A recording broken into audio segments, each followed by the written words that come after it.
2017. Me, him, that guy, and the other guy over there. Yeah. Hey, Danny, Me. so pull up, or I guess I could pull it up, the Planes, Trains, and Automobiles soundtrack. Because nothing says Thanksgiving like that. Planes, Trains. You want to send me a link to it, and I'll start looking them up, see what I can get. Yeah. Do you guys agree that this should just be... I have it, goes. You want me to name off some songs and see if Danny has it? Yeah. Okay, what do you want, the artist or the name of the song? Name of the song. I Can Take Anything. The artist is ETA. I do not have that one. We're off to a great start. Coming up in a minute.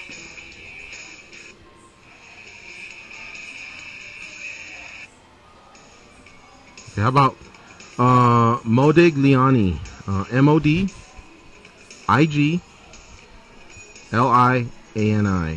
It's Modigliani, Lost in Your Eyes by Book of Love. I do have that one. Shut the fuck up, really?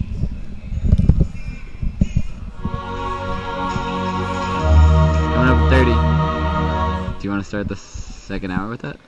No. Try Red River Rock by Silicon Teens. Red River Rock. I have Red River Rock from Bruce Springsteen. And we're coming up in 10. My theme song is holiday themed. Back in Baby's Arms by Emmylou Harris. Coming up. Stand by. Shut up. Message me. You guys shut up. Both of you. This is your captain speaking. We are making our descent into Las Vegas McCarran Airport. On behalf of our crew, we'd like to thank you for flying MMAjunkie Airlines. Now please fasten your seatbelts and put your tray tables in your upright position because the descent is gonna be a little bit bumpy. Alright, Junkie Nation, it's time to roll, baby, on MMAjunkie Radio with Gorgeous George and Go. This is what we doing while we do it, baby. All night long, we rollin'! Yes! The MMAjunkie Radio revolution is upon us. Can you dig it? There's no escape. No escape. Through the vast frontier of cyberspace and through a sea of stars in outer space. One small step for man, one giant leap for mankind. We've solidified our combat communication stranglehold. We are controlling transmission. With the use of MMAjunkie Radio and SiriusXM satellite radio technology. MMAjunkie Radio. Commence transmission.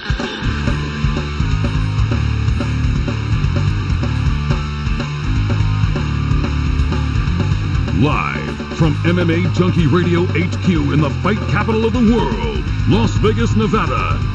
Here are your hosts, Gorgeous George and Goes. From the fight capital of the world, inside the beautiful Mandalay Bay Racing Sportsbook, you are listening to the MMAjunkie Radio Show, the only show that matters.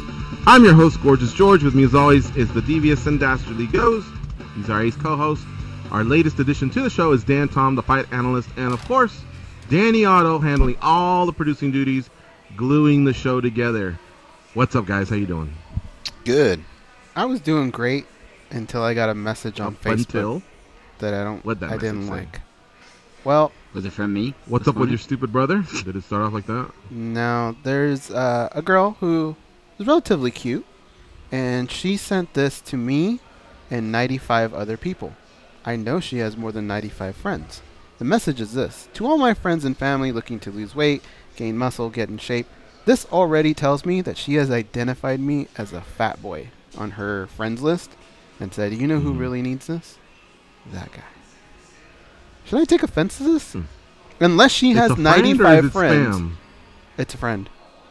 But unless she has 95 friends, that means I've been singled out of the group of friends, right? She sent that to 95 friends? Yeah, we're 95 people are all. You haven't been post. singled out. She just basically said, "I'll send this to all of my friends." But that's the she's thing. Probably passing it on. She has more than 95 friends, though. Oh, she has more than 95. Yeah, then somehow she narrowed it down. Yeah, so I should be offended, right? Yeah. She has 1,613 friends, and Yeah, I'm one of 95 friends that she You're on a identified very exclusive list. that need help in this. You're one of her friends to top it all off. Me? Yeah. Oh, wow. So anyway, Oh, wow. yeah, so I don't know how to take it now. So. That response. Oh, wow. My day was going great, and then you may be tagged on this too, George. So. All right. It's Wednesday, November 22nd. Tomorrow's Thanksgiving.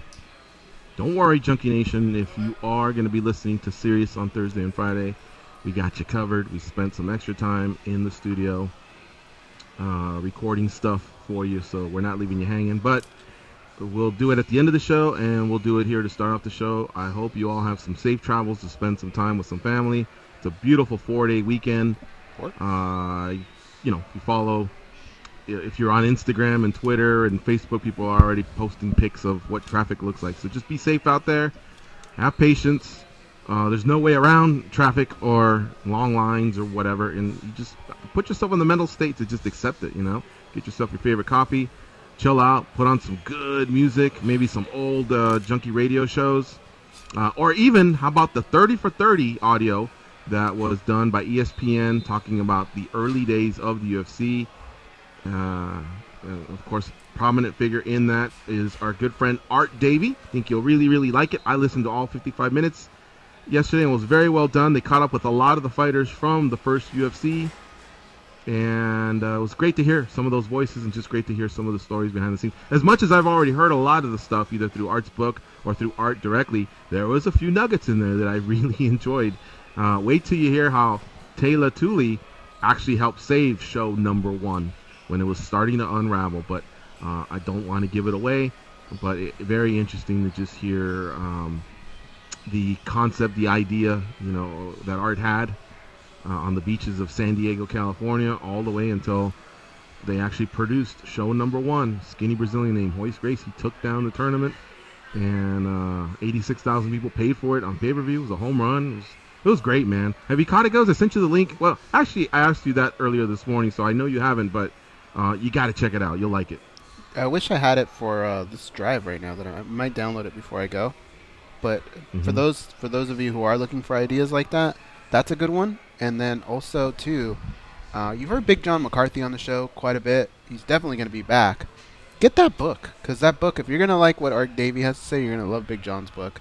And then also too, Ensign Enaway is going to be in studio here in a couple weeks, and his book is phenomenal as well. So pick those up. They're not that expensive. Just go on Amazon. Just go on Amazon. You'll find them there. And happy Thanksgiving. Slight pause there, Gil. Everything all right? I thought of Amazon and it made me mad for a second. Yeah. Gobble, gobble. Oh. You should just get all your stun guns out before the holidays. I feel like there's 2 stun guns off the tip of your tongue right now, or on the tip of your tongue right now. But then, just go with. I have a beef with Amazon too, so I back you on that. Yeah, fuck Amazon right now. Well, not really Amazon, but yeah, whatever. All right. Go ahead. What's the deal? What's wrong with Amazon? I like Amazon. It's not Amazon. It's not Amazon. It's something that was said about Amazon at breakfast today by a certain individual, and I didn't like what she said. Okay, but you're not mad at Amazon. No, it just had to do with an Amazon wish list. Ah, I got you. Yeah. All right. tell you during Dan the Tom, break. latest addition to the show, the fight analyst.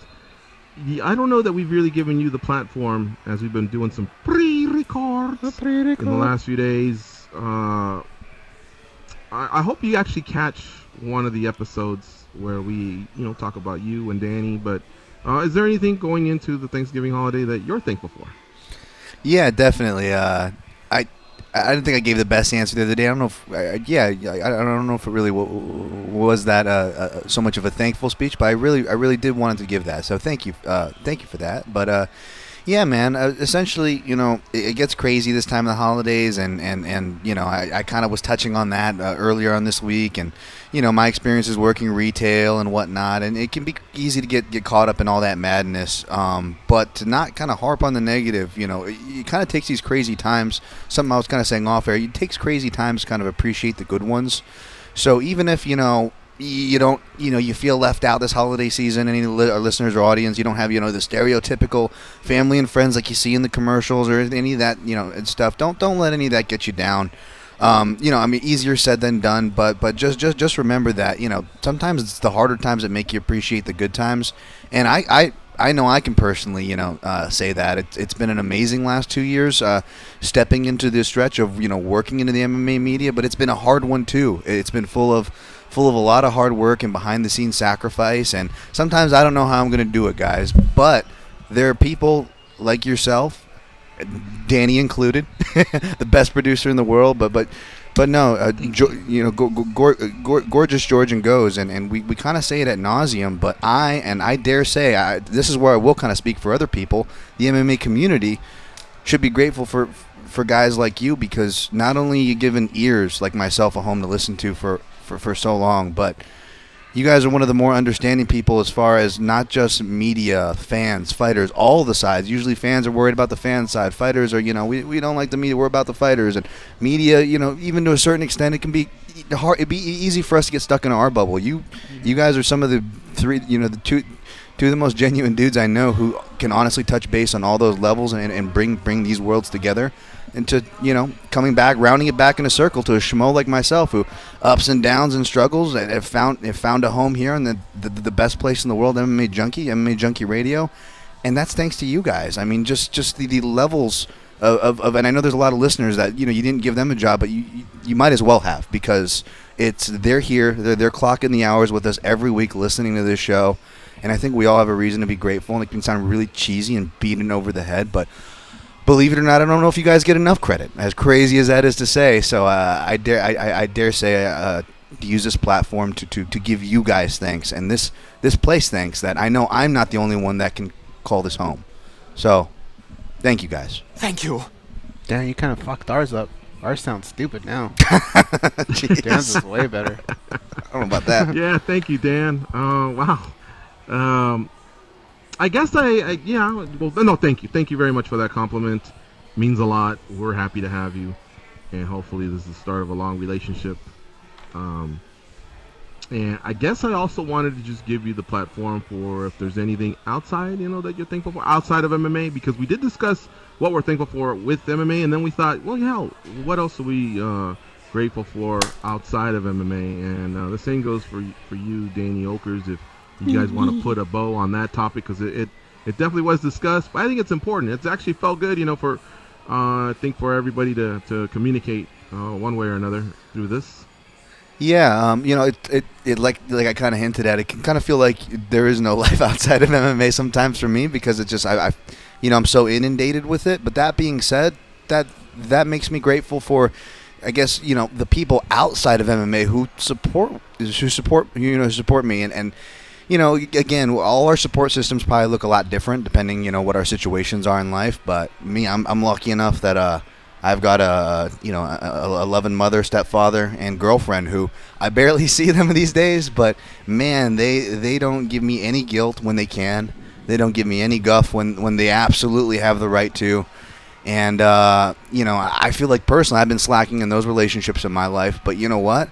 None of these people ever hold it over my head, and I'm very grateful for that. And I know, you guys, each of you guys being in this business for as long as you guys have had, dedicating yourself 5 days a week, the only show this long, and that commits yourself this much. I know you guys, have picked up tricks and trades of having to balance out family and friendship, and I definitely, as you guys know behind the scenes, I definitely bug you guys for advice in that arena. So as I'm kind of stepping into this world, it makes me much more grateful for the people outside of this world who support our endeavors that we have.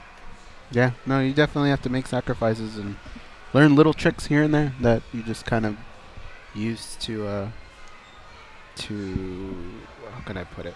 Like one that I do is for MMA or whatever, my laptop. I never have it plugged in. So from 100, once it gets to 0, I have to put it away. Remember you telling me that? And it has to charge up to 100 before I can use it again. And that gives me enough time to do whatever it is I need to, other stuff. But yeah, you're right. I mean, it can consume your life. And before you know it, you start getting dumber. You start, like, you don't know things about the world, you don't, because you're so enthralled in MMA. And I mean, George, not to say you're dumb, but you can attest to that, right? Like, I mean, you kind of get lost in other things, right? You got to sacrifice football, baseball, whatever it is, whatever your other hobbies are sometimes just to be able to get that feel of MMA. I just found out Angus Young guy died like yesterday. And that probably happened like last week, right? Yeah. I forgot about him. We were talking about, was that the pre-show today? Or, yeah, we were talking about all the bands and stuff. Yeah. Would definitely, by the way, from the pre-show, would definitely be more excited to have seen AC/DC's original lineup than Guns N' Roses. Ooh, that's like a good topic for bands. If you had a time machine of lineups or bands you could see. What about you, Danny? Well, I mean, I have two very all-consuming jobs/careers, I guess, or jobs/work or projects, because I have the band. So it's like I do this Monday through Friday with you guys, and then I do the band on the weekends. So I'm never really completely out of what I'm trying to do. But I guess really I'm the most thankful for friends. I mean, I can call you guys and vent to you guys if I need help with something, or if something's really bothering me and it relates, to anything, but if it relates to the show or the channel or whatever we're doing, and then I can call like my friends in my band and stuff if something's going wrong band-wise and stuff like that. But what's even cooler is the friends that I've made outside of the direct people that I know. Like, I didn't know anybody before last Junkie Gathering, but now it's like I play video games with some of the people. I talk on Facebook with some of the people, and I actually look forward to when people call in and when I get to talk to everybody, because now I don't just they're not like MMA friends, now they're friends in general. So it's kind of like I look forward to all the new friends that I kind of made from both of my jobs, and because now they help me, like, I guess not be so into my own head. And you wrote a song about it, right? Why don't we play it? You know it. Guys are my best friends, through thick and thin. We've always been together, we're four of a kind, having fun all day, palling around and laughing away. Just best friends are we. I love you guys. Danny, what mic effect were you using there? That was pretty good. They open with that. It was a flange. Oh, wow. Well, because to answer your earlier question, yeah, I have gotten dumber. What's that? That wasn't what I meant. That was great. Right. Great timing. Well, I have, because I get lost with a lot of the stuff you guys say, especially with pop culture, especially after bringing Dan Tom along. He's referencing fucking cult movies and things that I've... Yeah, but nothing recent, though. You know, Netflix. I get lucky when he goes down the road of like a Pulp Fiction or a Goodfellas. But other than that, I'm like, what the fuck? Holy cow. Never even knew that movie existed. But, yes, MMA can take over your life. It has mine. I'll give you a funny story. When I was at my high school reunion about a month ago. Damn, has it been 40 it years was already? a struggle. What's that? Has it been 40 years already? It was a struggle because... Oh, shit. Oh, I heard a little beeping noise. Thought I was getting disconnected there. It was a struggle because my adult conversation is really lacking, dude. I'm probably like a 2 out of 10, I'd say. So I've been trying to watch a little bit more of, CNN and the news, and reading a little bit more outside of sports. I mean, if anybody wanted to talk about USC football, the Lakers, because obviously where I went to school, most people were, from that area, and that's what they were good to discuss. So a lot of my athlete buddies, we talked about that, and a lot of them, expressed interest in my job, MMA. But I'm telling you, anytime I went outside of that, I was fucking lost, dude. And luckily, I had this bad wheel, and I had the bailout of just stop it, excuse myself or whatever, go sit down over here. And I think everybody was kind of doing that. It wasn't speed dating or anything, but I think everybody kind of had a clock in their head. But I must have bailed out of about 10 conversations, and luckily they were smooth because of my experience, talking like I do on this show. So I don't think I offended anybody, but I was able to just, slip out, kind of use the leg as an excuse. But I remember I'd go sit down or just grab a drink and think to myself, holy cow, that was rough. What am I in here? What am I doing here, Yeah, so what can you do? I mean, I know one good thing is they always say read, but I think people mean, by that they mean read books. But, I've just tried to read longer articles New York Times or whatever, and just get up to date with some stuff. But yeah, if you let the sport take you over, it will. Here's what you got to do. It doesn't stop. There's no off season. But at the same time, people ask me, hey, that trophy you have there at the studio, you talk about the others. I'm like, yes, we've won 5 awards as a website, and we've been a part of all of them. And people ask, well, how do you get there? I'm like, well, everybody just collectively is immersed in their job and consumed by their job. And it makes me think, if you do want to be great, just like a quarterback that wins 4 Super Bowls or 5 Super Bowls or whatever, or the rings that you win in other sports or whatever, you have to be consumed by something and obsessed by something. So is it a bad thing? Yeah. There's only 24 hours in a day. You may leave some other stuff out. So the key is to just find that balance. And Thanksgiving's a great time to do it, Spend some time with the family, leave everything, all the drama to the side, past beefs to the side or anything, and enjoy the time you have with your family. By the way, aside from this 30 for 30 audio, I did want to throw out, it's a really, really cool movie that the younger generation's probably never even heard of. But it probably came out 30 years ago, and you'll see it a lot get replayed. It is called Planes, Trains, and Automobiles. And it's really, really funny. If you just kind of hang back and watch it, don't worry about the fact that they don't have cell phones and, or whatever. Just hang back, and it's got 2 funny comedians that are the lead actors. One of them's already dead, John Candy, but Steve Martin's still with us. You'll get a kick out of it, and I don't think it's that hard to find. Great movie there.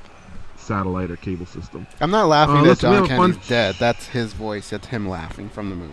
It is. It does not sound like Uncle Buck. I'm not saying it's funny that he's dead. Yeah. It doesn't sound like the Uncle Buck that I grew up with. That movie's awesome. I co-sign with George. It's like, I think it's top 5 for me.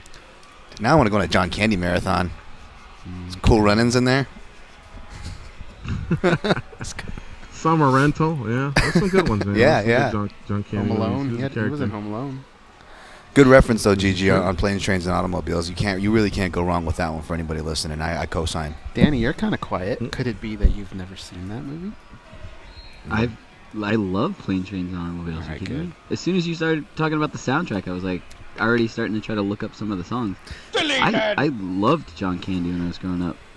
I know we haven't hashed it out or anything yet, guys, but this, man, looking forward to a break like this would be a perfect time if we had a segment where we bet some type of movie assignment. MMA related, of course. MMA related, of course, but What was that, Ghost? Because I didn't have a problem with it, but I think it was a weekly thing, and I just had a feeling that one of us would say, hey, I didn't catch mine, but I'll cancel with yours. If you forgive me, I'll forgive you. Negotiating. It was, but we picked the fights. So the main card, that's what it was, plus the 4 Fox fights, and then whoever does the worst, I think the other 2 get to pick, or what is it? No, the guy who wins gets to pick a movie for the other 2 that they have to watch, and they have until the next card to watch it. Yeah. Well, maybe we can figure it out. Maybe 1 per month. We can do that. And if you don't do it by that month, you gotta walk in with 2 Chipotle burritos for the other guys. There we go. And then you're out of it. But it's got to be more severe, because I could see you walking in with 2 Chipotle burritos, and you'd be happy about it, because it means you got Chipotle. So it's got to be very dire, the consequences if you don't do it. I will tell you this. As you get older, partying with your money hurts a little bit more. So trust me, what I used to do when I was younger, hey, 10 Chipotle burritos for everybody, I didn't give a fuck. It's a little bit different now. I would be thinking, holy cow, that's 2 that I could have been having at some point. And I should have just watched the damn movie. Especially with this bad knee, I have no excuse. This weekend, Ben Askren has his retirement fight at One Championship 65, Immortal Pursuit. Where do you guys think this guy will fit in regards to MMA history? Not like 50 years in the future, looking back at Ben Askren, because there's just going to be so much rich history in our sport. Even Ben is undefeated, with the wrestling pedigree, may just wind up being a blip. But when he retires 2-3 days later, and you have a chance to think about his career, where do you think he'll stand if he were to win and stay undefeated? I think exactly what you said, just kind of a blip, and it's nothing against him, but he I mean, the guys that get remembered are the guys that competed against the greatest fighters of their time, and he wasn't able to do that. You know, he was never. He got a couple of them, maybe in Bellator, but other than that, I mean, he was around at the same time as George St. Pierre, and we all said this could be a guy that could maybe give George St. Pierre a run for his money, but we never saw that fight, and so because of things like that, I mean, hats off to him. He had a great career, but there's just so many fighters nowadays that people just get lost in the shuffle, and I think he'll probably end up being one of those guys. I hate to say it because he was fun, he was entertaining, he talked trash, but we just never got to see him compete at the highest level. You know, I think Askren, I'm going to use a baseball metaphor, so apologies for brutalizing any legends here, but I don't know if he's going to be remembered as a, who's a good pitcher, Henderson or whatever. Yeah, gosh, I'm drawing names. But I can't think of one Henderson pitcher. Okay, wow. You did. Who's a great fighter? Yeah, who's a great guy. He's going to be more. He's going to be more like he's going to be more like a novelty guy. He's going to be more like a Jim Abbott, right? He's going to be more like he's going to be more like, oh yeah, there was that one guy who was really good in this area for this part of time who was over here. I guess is what I'm trying to say, right? He's not going to be on maybe the Great Wall of Fame guys, but he's going to be like, oh, there was that one-handed pitcher guy that was he was doing really good for one hand. And I will defend Askren's game because it's funky. I enjoy that when I go home after a grappling class. I'm not thinking about a submission I caught because most of the time I'm not catching any, but I'm usually thinking about the transitions on top, floating position, like these little things like that. And that's my favorite part. And I go, I get why Ben Askren digs on this so much, but I think what kind of bums me out is now we're actually seeing some guys like Gary Tonin and interesting guys I actually wouldn't mind seeing him grapple with go over to one, and now he's kind of retiring. Yeah. So, yeah. Or to just see them grapple. Yeah, just see him grapple even. I'd be doing more of that. Maybe he'll have more time to do the grappling scene. Yeah, there you go. Submission grappling scene. To retire undefeated is pretty amazing, especially when you get past 10. I think he'll make it to 17-0 or 18-0 or something like that. And he won 2 major titles. He won the Bellator title and the one championship title.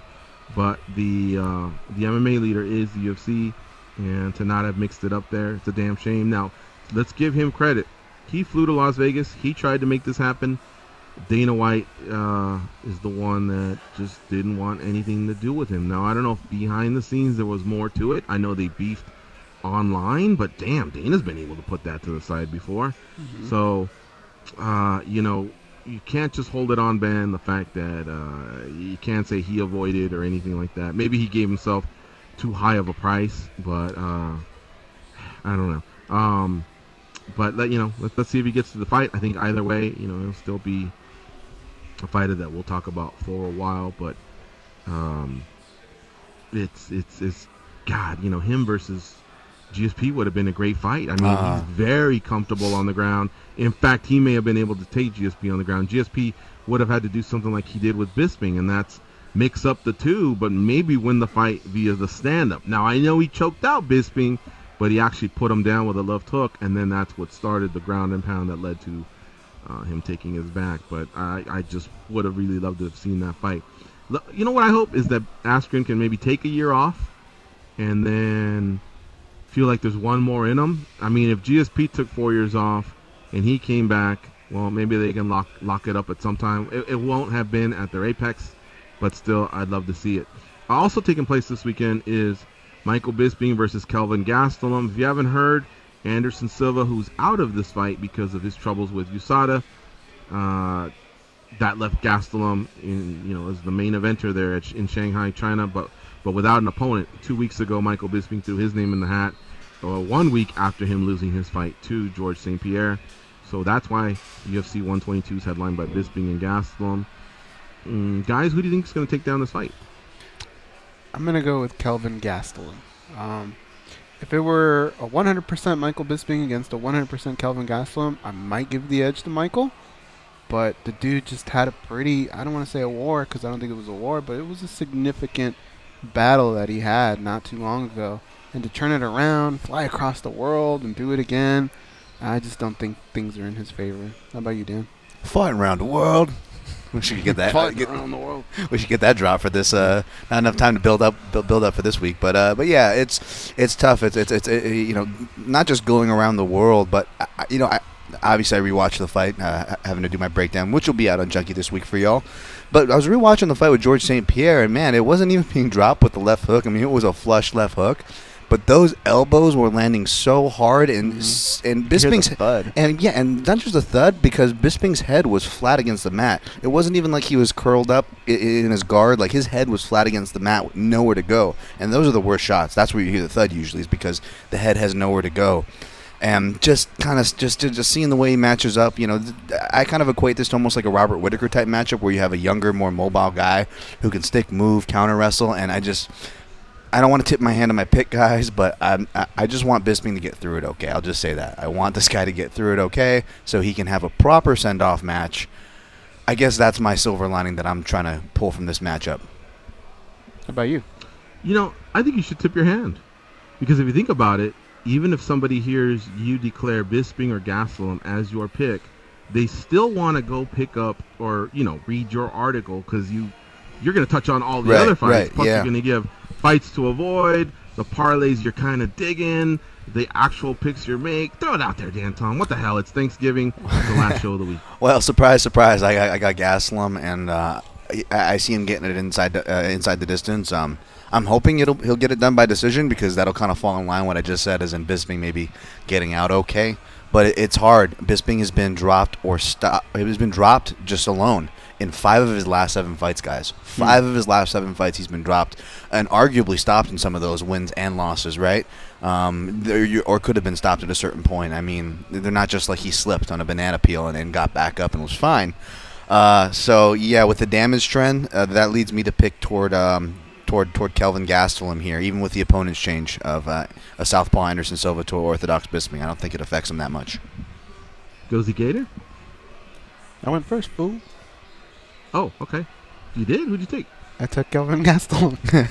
Oh, all right. Well, I had to re-log on. If you didn't see me on Facebook, yeah. It's because I got knocked out and I was doing that. And I'm going with Kelvin Gastelum as well. That turnaround cannot be good. I'm just going to keep it short. The turnaround can't be good. Gastelum is a killer, man. He really does come after you. So he's got the youth on his side. He's confident. That guy's just... He's really been an outstanding fighter starting from the reality show. He's a gamer, man. He's a fighter. He's a gamer.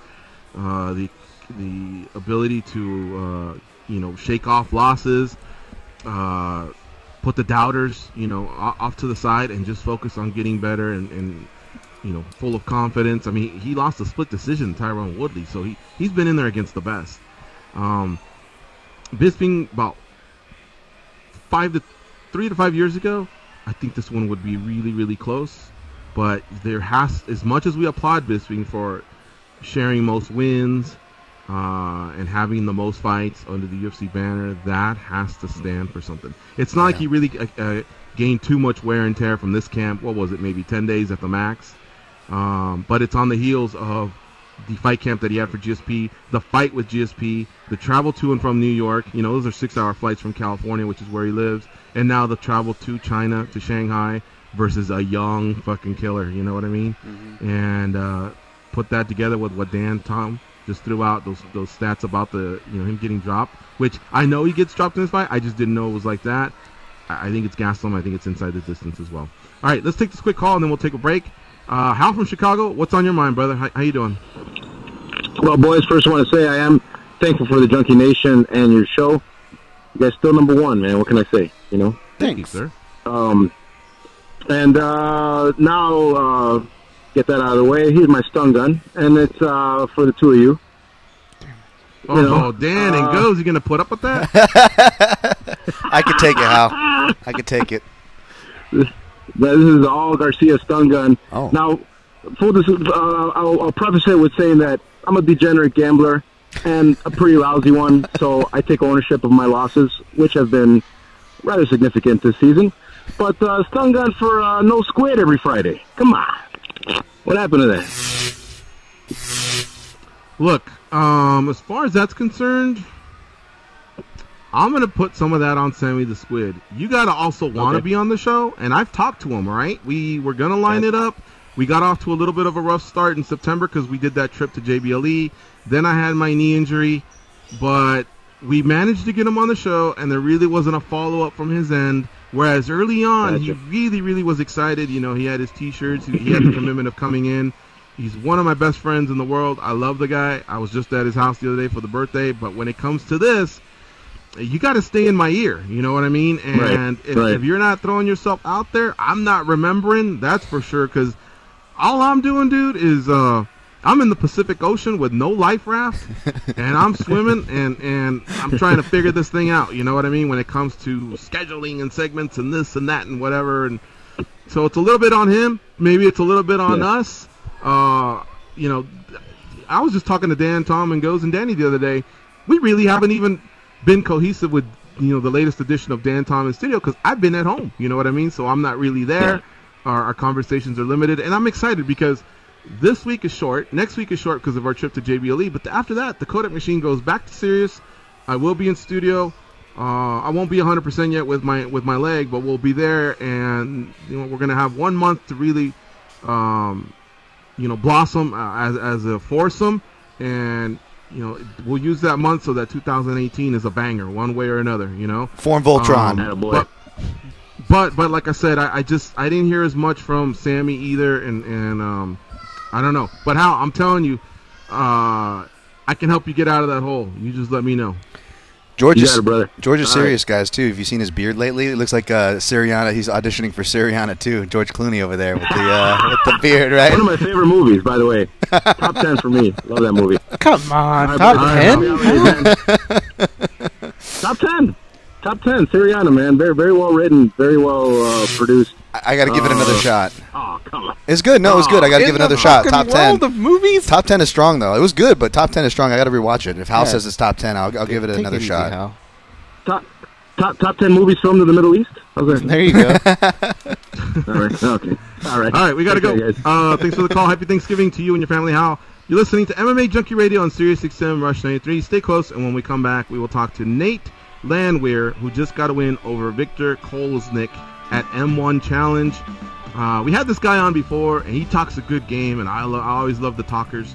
So we're going to make some room for him. And later on the show, you got to stick around because Uriah Hall, who doesn't do very many media appearances, will be on our show. He'll be in studio, and we'll be back with a good friend of the show, the Extreme Couture General Manager, and also one of his coaches, Eric Nicksick. Stay close. We'll be right back after this break.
compassion, common sense. These guys have none of that. You listen to them, so you're no better. I am awesome, though. They are Gorgeous George and Goes. All right, folks, we're back. Our first guest of the day is Nate Landwehr. He's coming off a win over Victor Kolesnik at M1 Challenge 85. It took place a little bit over a week ago, and Nate was the winner. He joins us now on MMA Junkie Radio. What's up, Nate? How you doing? Oh, man, I'm doing good, man. I'm doing real good. Y'all good? We're great, man. Close call out there in Russia. Split decision.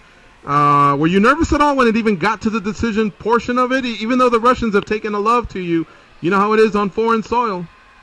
You know, it was a close fight, but at the end, we both had our hands raised. I knew I was winning, and as soon as my other hand was raised, it didn't look to me. Watched the film. It didn't look to me like he was a man that was disappointed. He was a man that knew he got beat. You know what I mean?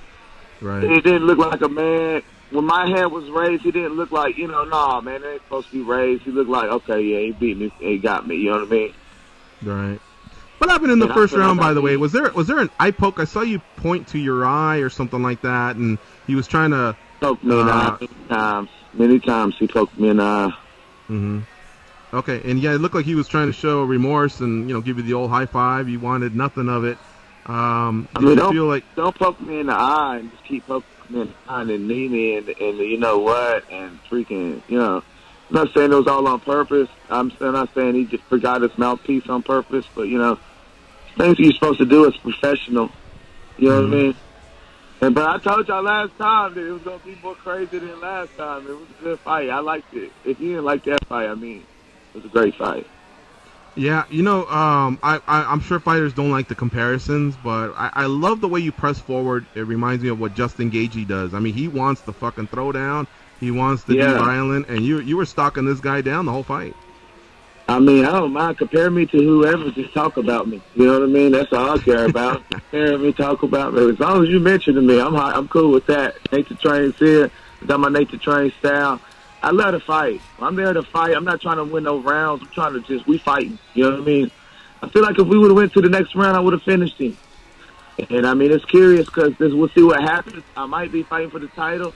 And whenever I start fighting for the title, it's going to be all 5 rounds anyway. So they're going to match me for a full 5 rounds, So we'll see. Yeah. I really love the entrance. You're there. You got your spectacles on, and looked like you were throwing some of the Russian fans some gear. I think a lot of fighters drop the ball by just walking down the ramp and not connecting. And those 10 seconds, 15 seconds are so valuable. You got all the eyes on you. You're connecting with the fans. I know they've embraced you. So great job on that. Man, I felt like I got one shot. If I threw out 10 shirts that had my name on it with my Nate the Train logo and whatnot, the one I've been having, so I threw them out. Maybe they'll wear them, maybe somebody will wear them, maybe they throw them down. Either way, any day they wear them, that's free advertising. Say like, damn, that's Nate the Train. I'm everywhere now, you know what I mean? I'm over there in Russia, maybe walking around right now buying something to drink. How popular you are? I can't say the word. How popular are you in Russia right now, in the MMA world?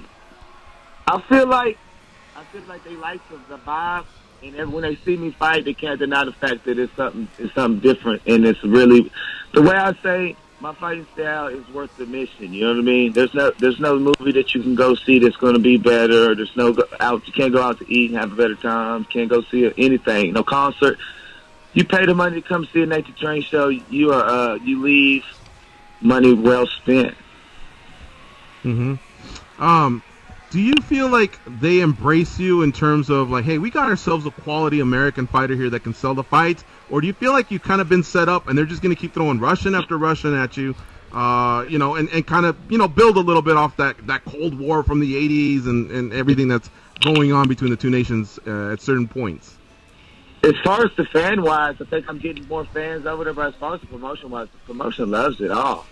Okay. They really absolutely love it. I mean, they treat me very well over there. They treat me very well.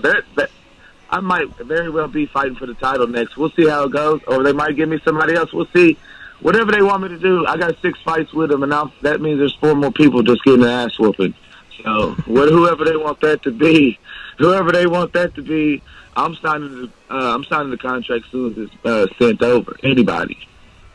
Nate Landwehr, our guest here on MMA Junkie Radio, 10-2 overall. His latest win on November 10th at the M1 Challenge 85. 6 KOs for those 10 wins. And I'm going to send it over to the boys at the Mandalay Bay. Goes and Dan, what do you have for Nate Landwehr? Well, I feel like with 4 straight wins, he doesn't have to wait for an opponent. I think the train gets to choose who he wants to fight next. So, Nate, who do you want next? Who would you pick? I want Ivan. That's the song. I made a song about him. That's who I want. I want Ivan. He's got to fight. He's fighting this Friday in Russia to defend his title there. And we'll see if he wins. If he wins, I think me and him would be – I think that would be one of those fights you talk about for a while because he's got a tank on him. He comes, I come. And I could go 5 hard rounds. He can go 5 hard rounds. And I got the ability to stop him. I mean, he's been knocked out before, so – they want to give me that fight, I feel like I can knock him out, and I feel like I could take him through the distance no matter what, you know what I mean? So whoever they want me to fight, they want me to fight another contender, I want anybody. I just want another fight. I'm going to say active. Nate, watching your most recent fight, and I watched the other ones before you came on our show last time. Man, I gotta say, great job. You know, they're not feeding you any cans over there. These guys aren't slouches. And what I noticed about your game is your pressure, your unrelenting pressure. Now, obviously, that can pay off on scorecards, and as well as your opponent's mentality. Because looking at you coming out for the third or latter rounds, you have this determined look on your face. Can you speak to me about that? What's going on in your head when you're going through? Do you feel yourself breaking any opponents, or is that a big part of your game? Yeah, man. I mean, that's what I take pride on. I take pride on. You got to match me second for second. It's like people train so hard and they get in there and not fight as hard as they train. And why train hard? You know what I mean? Why train like that if you're not going to fight like that? So I train hard to go in there and fight at a pace that either you can keep or you're going to break. And once you break, I'm not going to break. You know what I mean? There's nothing that a man can do to me that's going to break me mentally. And I'm going to keep coming and putting that pressure on him because I'm trying to finish the fight. I'm bringing the fight to you. I'm not signing up to win a competition. I'm coming to brawl, coming to fight. I want somebody to fall down. Nate, you throw a lot of hands and you love to throw knees. What about your overall kicking game, I guess? Do you – because, you know, I see you kind of like a little bit in a karate stance at times, but you're always pressing forward, so it's not like you have the reservations of like Lyoto Machida. But how would you classify your overall style? I was classified like, you know, like Bruce Willis off of Die Hard. You know what I mean? I would come at you like, you know, Denzel off of Two Guns. You know, I'm coming, I don't know. I'm just coming right at you, not stopping. That's my style. I'm coming there to fight. I got some stuff you can't write down on paper. It's not about boxing. It's not about the knees, elbows, man. Uh-oh. You still there? I'm here. Okay, there you are. How secure is that cage, by the way, when the fight does go to the ground? You know, from the bottom rope to the mat, we've seen that cage. I'm not sure if we've asked you that before, but how you know, can one be pressed up against that, like the way you see in the UFC and Bellator? It's pretty sturdy? Yeah, I mean, the rope is, I think, 5 ropes on top of the cage. I mean, so, and they're very tight. So, I mean, it's pretty much like working against a cage. You could slip through maybe, but for the most part, it's just like, it's no difference. You just feel like you're in the WWF back in the day, though. It's a crazy feeling. Right. No, man, you know, I got the link from your manager, and I had watched the fight, and, God, every time I see fights, organizations using the ropes, it reminds me of, you know, Affliction used to do that, Pride used to do that, and God, it makes it so much more of a viewing pleasure for the fans. Yeah, I love it. I really enjoy it. Who else gets to fight in something they call the rage? You know what I mean? They call it the rage. I think that's badass. That's cool. I like it. I'm all up for fighting in the rage. Mm-hmm. And so you're feeling like Ivan Bushinger might be next, the kid from Slovakia. Basically, it just boils down to if he wins, that fight's on. You'll fight for a title. I don't know what they want me to do, but I mean, I feel like that should be next. If they want me to fight somebody else for another contender spot, I'll beat somebody else, and no matter what happens in the next 2-3 fights, I will be the champion over there. Mm-hmm. In the overall landscape of MMA, update your featherweight rankings. Give me the top 5 featherweights in all of mixed martial arts.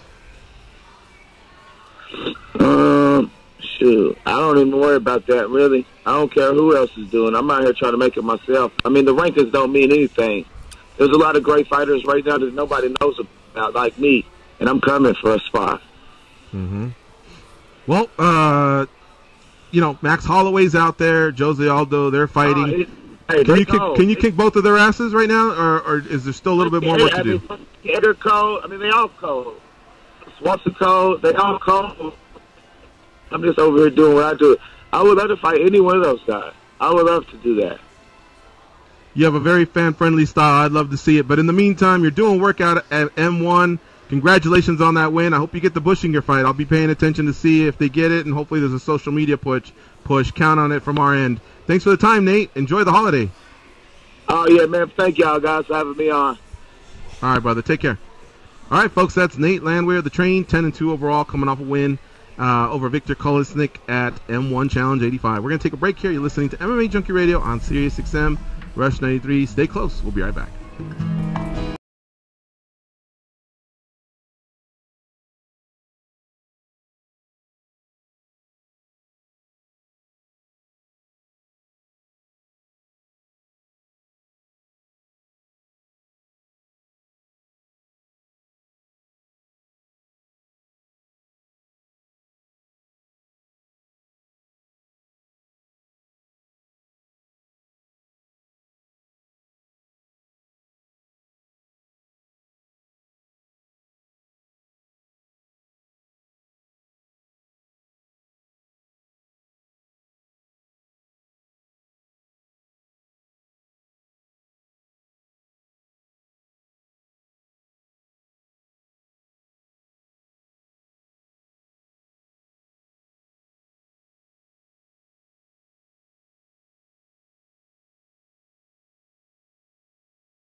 Taco Tuesday, like fucking taco every day. Hey, idiot! Yeah, you. Can you please tap that rather large fellow on the shoulder and tell him it's time for more MMA Junkie Radio with Gorgeous George and Goes? Thank you. You're listening to MMA Junkie Radio live from the Racing Sportsbook at the Mandalay Bay Resort and Casino, where elegance and excitement meet on the Las Vegas Strip.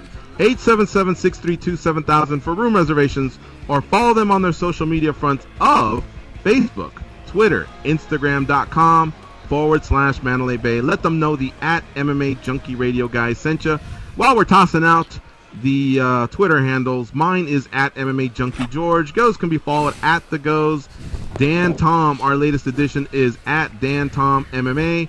Danny, our producer back east in New York, he is Danny Otto. The radio show is at MMA Junkie Radio. All right, we're going to have a quick turnaround here. We have a couple guests that are in studio.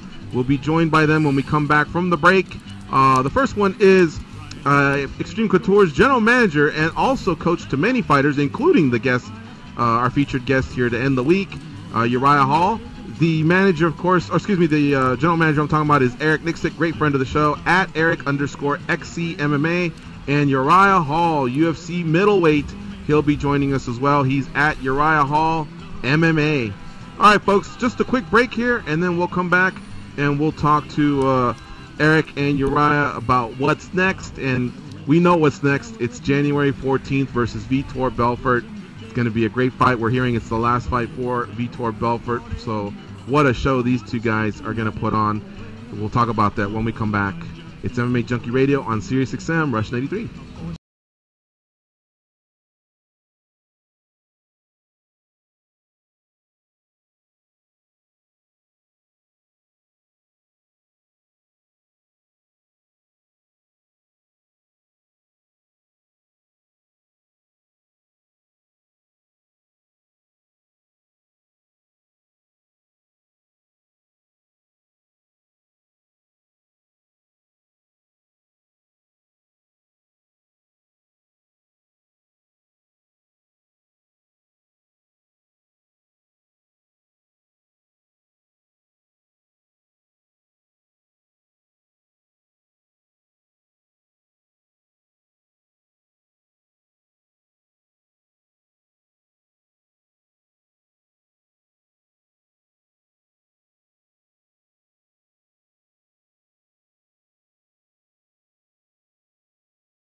Silence of the Lambs. No. It is, isn't it? No, I called for that song earlier. That's ironic. Oh, okay. You picture a killer dancing around to this? Dude, just dare tucking fucking all fucking weird. Is your Halloween costume for next year? I just gave him an idea. Trick or treat. You don't recognize this? It's from a Thanksgiving movie. Oh no, I thought it was seriously from Silence of the Lambs. I have that song too. What's going on, bro? All right, here we go. It's the second hour of the MMA Junkie Radio Show. That little instrumental jam is from the movie Planes, Trains, and Automobiles, one of the best movies for the Thanks holiday weekend. If you're just hanging back with the family, eating turkey and watching football, and you've had enough of both, pop in that movie. You'll like it. It's from the 80s, but it's a classic. It'll stand the test of time. Steve Martin, John Candy. Just check it out. Trust me, I put my name on it. All right, I want to welcome our guests, Uriah Hall, UFC middleweight, and Eric Nicksick from Extreme Couture, general manager. What's up, guys? How you doing? Hey, what's up, George? Not much, man. How you feeling? Feeling pretty good. Good, It's a short week, chilling, and getting ready to stuff my face, get fatter and rounder than I already am. Nice. And then on Monday I'll come in with some new resolutions. But I know, I know, Eric, you have no problems with it. Uriah, I'm not sure how deep he is into his camp, if he'll be able to dip in and partake in all that. But Eric, I saw that post. $20 at Roberto's is what you spent? Holy cow, man! How much are you shoveling down your throat nowadays? It's gonna be awful. Like when I left for college, my mom told my college football coach that he's your problem now. You have to feed him. So for years, man, it was just I'll eat. That's my thing. That's my thing.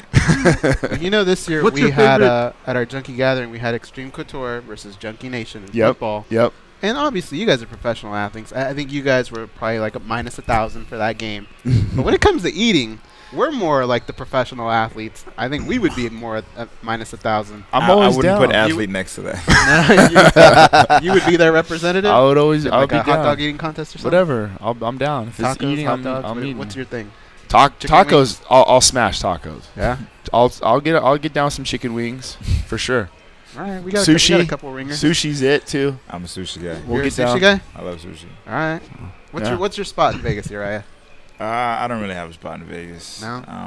I tried a new one about a week ago. It's on Rainbow. It's kind of by that Thai Actually, place I'm lying. Yeah, it's Greens and Protein. Is it 10 to Greens and Proteins? Greens and Proteins is your. Oh yeah. I guess that would be not your sushi spot though. Oh, you mean sushi spot? Yeah. Oh, I love sushi. I think it's like. Oh yeah, that one's good. Yeah, that's up in Anthem. Yeah, I like that one's one. really good. I heard that one's really good. That one's bomb. What was the spot you're saying?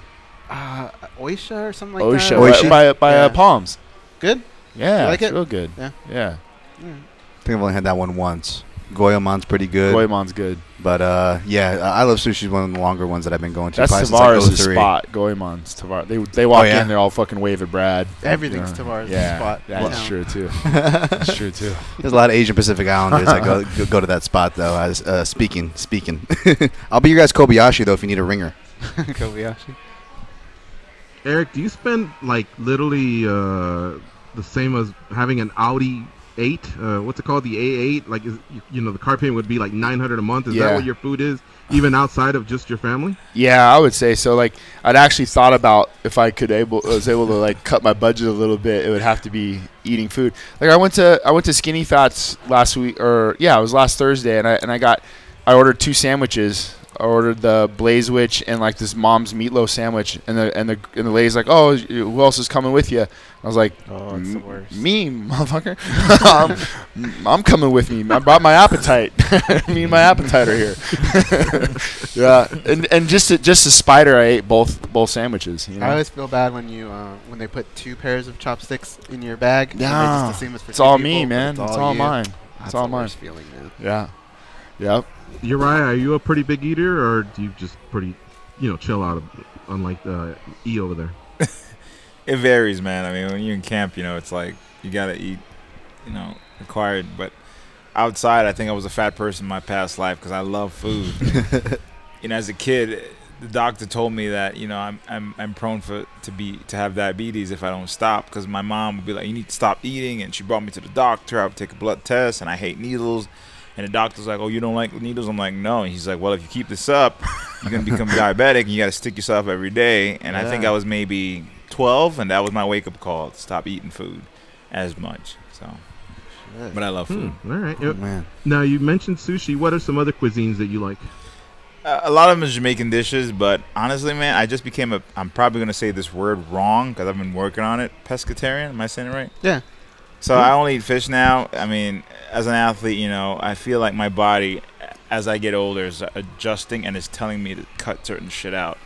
And I was brought up in the sports world, in the health world, of course, where You don't realize it now. You feel great, but that thing called clogged arteries and heart disease and a heart attack will hit you like that. And I'm like, well, I'm like a Ferrari. I got to put, premium fuel. I can't put diesel fuel in there. So I got to sustain myself. So I'm just watching what I eat. I'm cutting all the bad stuff, not for performance reason, but just for health reason as well, because I am getting older. And just like in the fight game, when you're getting older, you got to kind of have to adjust to these younger people that are coming up. My body has to adjust too, because it's not going to be the same to perform, Do you miss chicken, beef, all that? Not really. Somebody said it takes like 90 days to break a habit. When it's been a couple months and I ate meat the other day, and I'm like, well, it feels weird. When you build a habit, your body just gets used to it, and you look back and you're like, what the fuck was I doing? So is it good? Let me guess.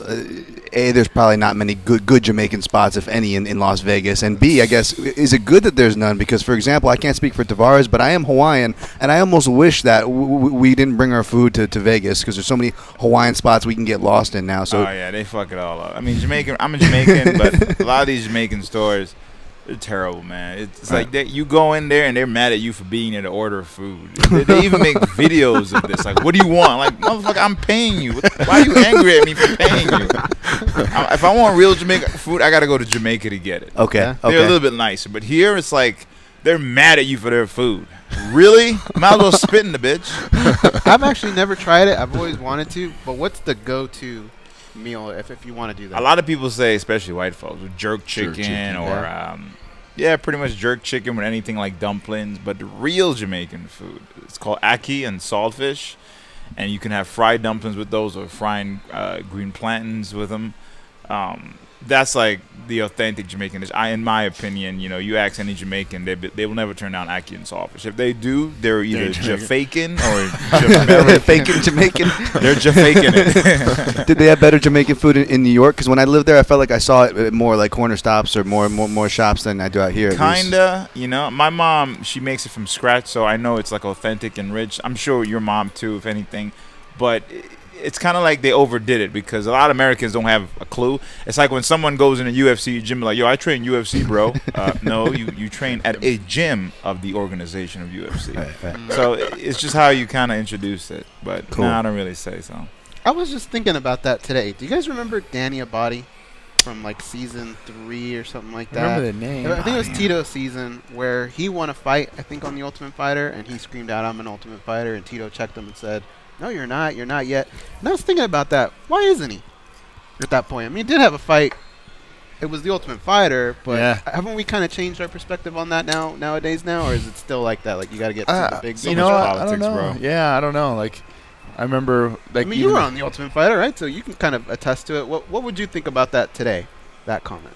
If someone says, "I'm my Ultimate Fighter," and they won a fight on, he won the fight and he screamed, "I'm an Ultimate Fighter." On The Ultimate Fighter, had never fought. Did he win the show or did he win a fight? No, he just won a fight.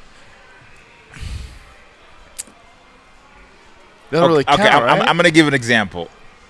When you step inside the cage, you win. A lot of people don't see that. They think you have to actually win because it takes so much courage to do that. To say I'm going to take someone's life if necessary, whereas suppose someone might take my life if necessary, you already won. That's why they have people watching outside because they ain't going to do that shit. They'll pay to watch it, but they'll never do it. So part of a club of people, like a 1% on this planet that could do that. Like, I'm cool as fuck than you, man. Like, I'm stepping in there. So to step in the ring, you already won.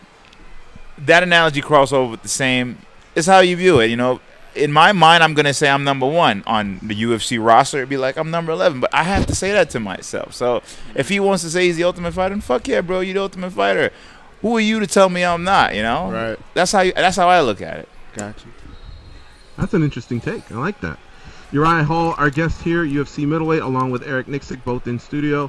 And, of course, the big news recently is Uriah Hall has signed on to fight Vitor Belfort at UFC Fight Night 124, I believe it'll be, on January 14th, and that fight card takes place in St. Louis. So what do you think of the matchup, Uriah? Vitor Belfort, a legend in the sport.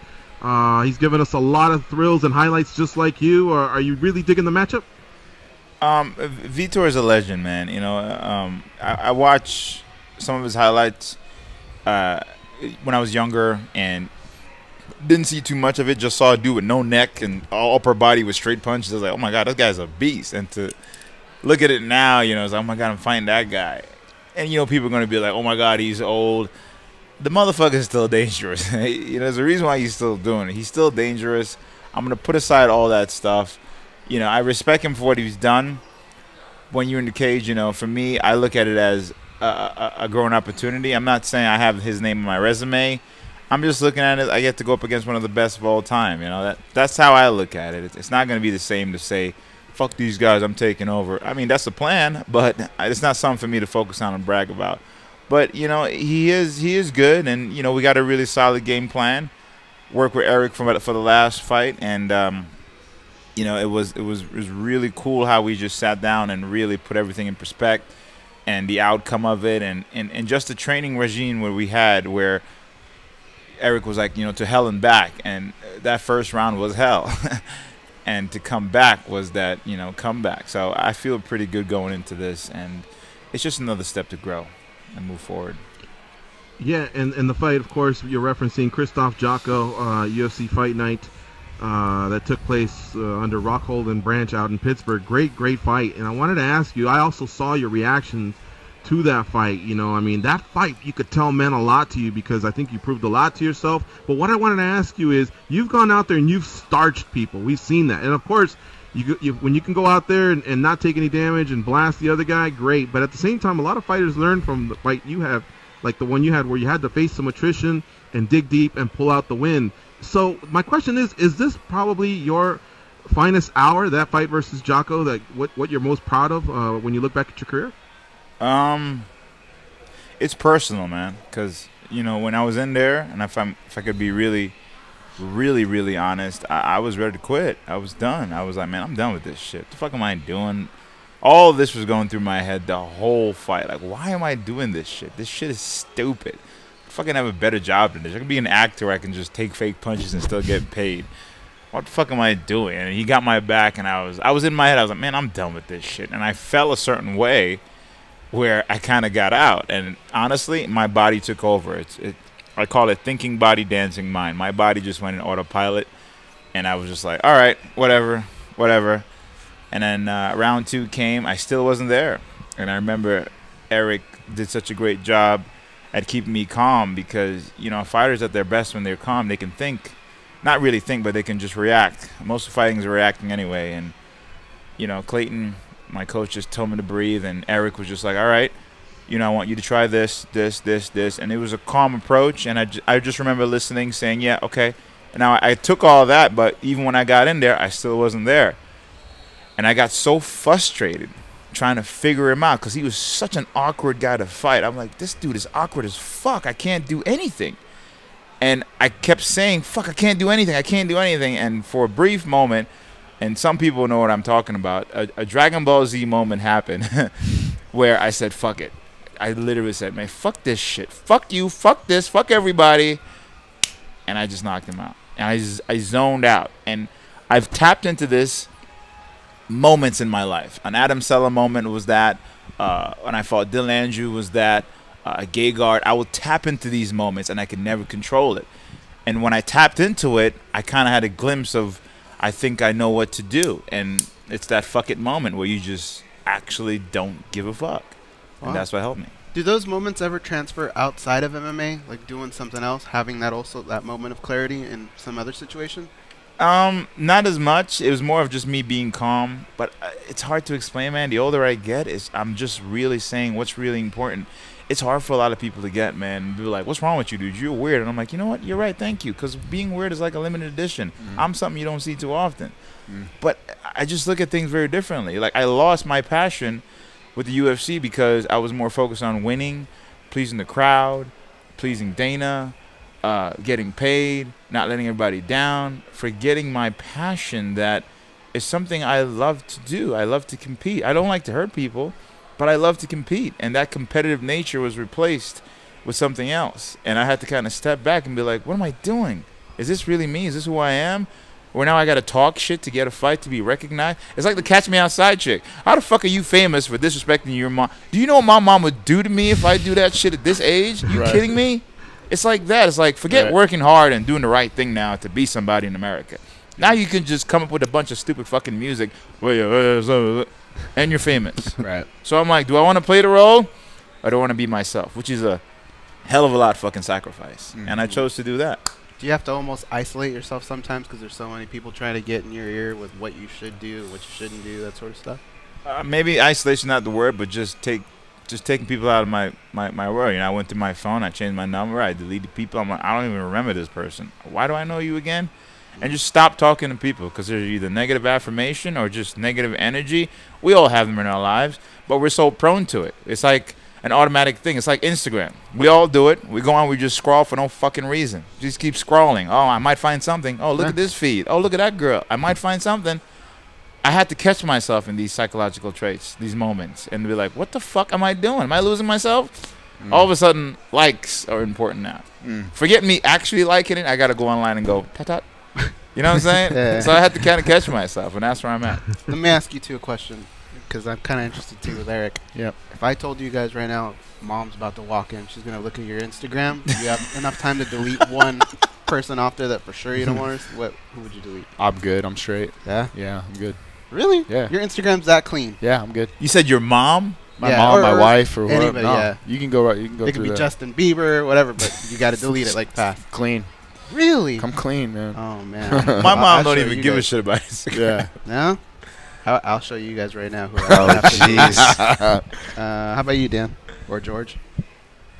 Yeah, I got a couple porn chicks I need to get rid of, and a couple of those bootylicious chicks, you know, that post daily shit. So, I mean, I think mom's not gonna trip on me at this age. But she's the one though. I showed you that one. Yeah. Yeah. No comment. Okay, and I hope my wife's not listening to this one, but here's my. Well, it's not gonna go. You were. Hold on. I'm bulletproof. Hold on. Wait. I am in a sense, and this is my logic that I ran by Uriah, and he said it was pretty bulletproof. That I only follow girls. Now, listen, I'm never gonna cheat on my wife or anything like that. But here's my spin on this whole thing. Like, I'll follow a girl that there might be a chance because of a right, because I might know her through a friend. And well, I ran into her before I met her, so I can follow her because technically I know her, you know. And that's my weird way of following Sarah Jean Underwood. So it could be like your buddies with Dan Bilzerian, right? Yeah. And Dan, he opens up an umbrella to a lot of different people. See, so it's an opportunity. Now, I like that. I could be a lawyer somewhere. I think I could find some loopholes and some shit. I think I follow one of the Kardashians or something, and what I tell people is, they're bound to do something stupid. I got to be. Really watch it. I ain't fucking with none of these hoes, man. Fuck that shit. Nothing. I follow people. I mean, I have some beautiful girls that I know, but because I know them. If I follow somebody, I know them, or there's an inspirational trait behind it. Other than that, get the fuck off my Instagram. But see, now the trick's on you because Instagram has stories, so now you get looped into this tunnel vision where you're like, oh, let me follow this story. Now you're in a story of a chick. Right. What's she doing? You're following the next step. Oh, next step, and then all of a sudden it's your friend playing with a kid or something. You're like, whoa, we went in a complete different direction here. It's a rabbit hole, man. And you know what? Uriah's right. Like, I'll find myself doing something, or I'm at home and everybody's kind of like, you'll stop and you'll look, and like my wife's on her iPad or I'm on my phone, my kids are playing a game or doing something. It's like, hey, put your shit down. Yeah, man. We have a rule when we go to dinner. We have to stack all your phones in the middle of the table, and when we go to dinner, it's team dinner. It's family dinner, and I don't want any of us on our phones. Like, this is our time to spend with each other, and it's a great rule. It's a great rule. And if you pick up your phone, you're fucking paying. I'll order some shit. Let me get 5 orders of that last order to go. Yeah, but that, and he's right, and it's hard. You got to check yourself because that's where our society is these days. Everybody's focusing on it's a screen. sad, bro. It's so sad. I mean, there's so many negative affirmations. Honestly, bro, as human beings, we can make it so much easier to live. Why does it take a crisis situation of some mass bullshit, fucked up shit happen for us to be like, you know what? Let's come together and stand together. We're American. What, motherfucker? We could have done that before this shit happened. Really? It takes that? A hurricane. Let's all help it. What? So the word awareness, right? Yeah. Awareness. Yeah, like, awareness. And it all feeds into the social man. media, what you guys are kind of talking about. Oh, don't get me started, man. I should become like a preacher or something, bro. But you guys get a great reminder that I should get more about. I don't get into the gym as often as I should, but you know, when you get done with the training session or even just rolling on the mats or whatever, you're like, oh, there was no social media involved with that. Oh my goodness, I just expanded as a person. I just grew as a person. I feel so much stress relief. Wow, it feels like I just took a bunch of medicine and I didn't even have to take a pill. And I'm sure you guys at least get that daily reminder, at least with the profession, right? Yeah, for sure. Right. You know, and that's the thing too, like, that I love so much about this sport is the growth of each other through hard work. You know, we get on the mats, we bleed, we sweat, we cry, and you know, an 8-week camp, a lot of the fans and people don't get to see what actually goes into that 8-week camp. You know, nobody. It's like when you win a fight. I'm sorry to cut you off. Yeah. It's like when you win a fight. What happens right away when two people fight and one wins? Winner. Do you even see what happened to that guy? Absolutely not. No one gives a fuck about that guy. Nobody. Yeah. And a majority of the sport, you know, the fans, keyword fans, like from fantasy, it's like, well, let's pay attention to this guy. I don't like that guy. Why you don't like him? You don't even know him. Well, I just don't like him. I don't really know him, but I don't like the way he looks. What? You don't know the sacrifice a man has to make. Yeah. And that's where it comes back to when you step inside the ring, you're a winner because not a lot of people could do it. I used to look at Mount Everest like, what the fuck am I doing climbing Mount Everest? It's cold as shit. They got dead bodies paving the way to say, hey, this shit is cold. Oh, hey, there's another dead dude. This is even colder. It's because I would never step outside my comfort zone to do something like that. And a lot of people never step outside their comfort zone to step in the ring. So fighting is something we've been doing for eons, man. I mean, it's a fight to wake up. It's a fight to fight temptation, to do the right thing. All I'm doing is taking something like punching someone in the face and making like a fucking art of it. That's it. And to add what you guys are saying, or perhaps you guys can add to this, is that, you know, people don't understand that, correct? But people don't. You don't have to, you know, step into a cage so much. I would say, and tell me what you guys think of this. If people even could just spend time, whether it's an amateur show or pro show, in the back locker room, doesn't matter red corner or blue corner. Look at all the drama that unfolds, the people going out to the ring, what happens before and comes back. I think MMA fans would have such a greater appreciation of what they're watching. You know who are the best MMA fans? The Japanese fan. You can hear a fucking pin drop in that fucking arena. They were like, ah. They're appreciative of the whole. They're appreciative. When I got off the plane, they had a sign. Welcome to our country. If they have a fucking sign here when I come, it'll probably be a bomb or some shit. Do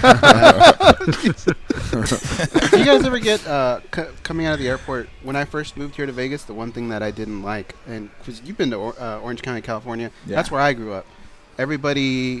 Pretty much everybody that lived next to you grew up with you, right? Over here, it's like somebody from somewhere else. And all that. But the one thing I couldn't get over were the billboards and the signs that were just, come see me naked, come eat at my restaurant. Come see me naked. It was over and over and over. And back home, it was different. It was like, come to the ice capades or, you know, like the tree lighting ceremony. I couldn't get over that shit. Does that ever get to you guys? I mean, I'm born and raised out here, so it was nothing for me. Like, I know, like, it was just something you're brought up on. Driving to school, UNLV, I hated going down Tropicana and seeing those guys walking with that giant guitar filled with alcohol, and you know they're gonna have a good time, and you had to go to class, man.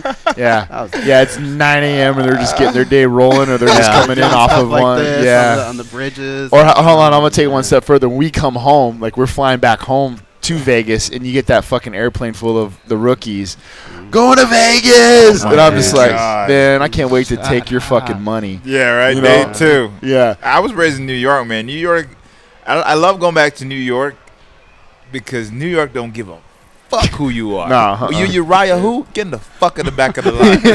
Yes, sir.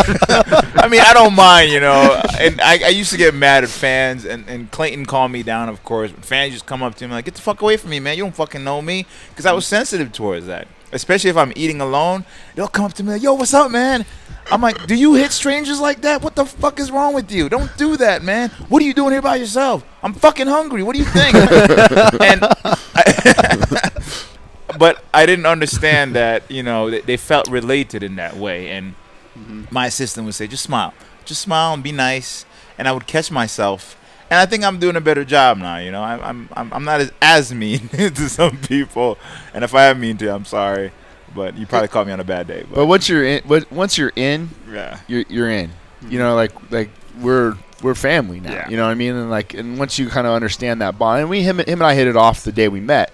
But I think it took a while for that trust to build for him and I. You know, well, for him with me, I would say, like, But once you're in with this dude. Yeah. You know, and he just keeps his circle small. And I do, man. You know, you can't let a lot of people take your energy, man.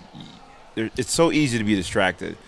And personally, I feel in a world that's constantly trying to change you, it's hard to be yourself. A lot of people don't even know who they are anymore. They just wake up and they just have this regime, and they forget about the important things. And when they hear guys like me, they're like, man, what the fuck are you talking about? Because stuff like this, you don't hear. You really don't. Like, what's really important to you in life these days is fucking getting a certain amount of followers. It's your family. It's your friends, the people who really cater to you, you know? Do I think UFC is my life? Fuck no, I don't. It's a part of my life. I'm good at it, and it took me a while to really realize that because I felt like I got to hang on to this. Oh, my God. But there's so many other shit I can do. It's a part of my life that I get to play and I get to be such a great example of to a lot of people. I didn't realize I was influencing a lot of kids. When a kid came up to me and cried, it was Chipotle, and he was like, he was shaking actually, and he was like, you don't understand, you saved my life. And I was like, what are you talking about? And he's like, dude, I saw your show and how you overcame adversity and you were bullied, and I was bullied and I almost took my life, and it gave me the confidence to do jiu-jitsu, and I just want to thank you. I was shocked. I didn't know what to say to this kid, and it's shit like that that's important to me. You know, I don't give a fuck about no fucking picture. I love Will Smith because I love what he stands for about improving as a human being. If I fucking meet that guy, I don't give a fuck about a picture. I'm gonna hang out with the motherfucker and get to know him. What the fuck does a picture do? Well, it shows that, you know, back in the day, I hung out with you, and it's time.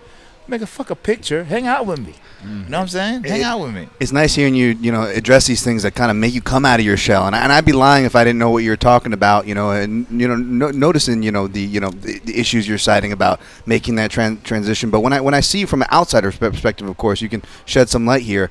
But I'm a guy who came up traditional martial arts, watching Dragon Ball Z as a kid, and all these things. So when I see that, I share a lot of the, you know, I don't know if indignancies is the right words of, you know, the way the trends are going. Like, I sentiment a lot what you're saying, but I guess my question is, does a lot of that come from that traditional martial arts background and kind of coming up through that to where we're in the sport, you know, it's a different climate today. Is that where a lot of this comes from? I think a great deal of it comes from that. What I do want to say is a lot of people are being more conscious of their surroundings and what's really going on. We know what's really distracting and what's not necessary and what's not important, and we get lost into it. Right. Just the stupid stuff. I don't have to go into details, but prior to that, I definitely felt the martial arts gave me a tool. It was a father figure to me. My dad wasn't here. My mom, you know, I was raised with my mom and my two sisters, one of my older brother, and you know, at a young age, I almost committed suicide because coming to America, I was bullied. Great movie. And I didn't understand it. I didn't know. I'm like,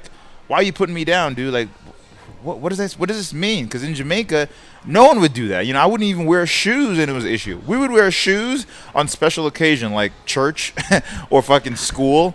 You know, here someone's making fun of me because my jeans look too tight. I'm like, motherfucker, it's cold outside. Like, I'm wearing clothes at least. Oh, it's not cool enough. And now I'm like, what does this mean? So this country really, you know, changed my whole perspective as being an immigrant and all that stuff. And the martial arts was at the right time said, hey, this is what you got to do. You know, it taught me discipline, sticking to something, finishing something, doing it right. If I'm going to do something, I got to do it right. It makes no sense to do it at all. Having compassion for something, which I've lost, which I've learned to regain, knowing my surroundings and to choose to do the right thing and to stay away from negative affirmation, building loyalty around the people and keeping my circle small. So I'm glad I had that in my life because it kind of say, hey, where you going, son? Wake up. And it helped me. Awesome.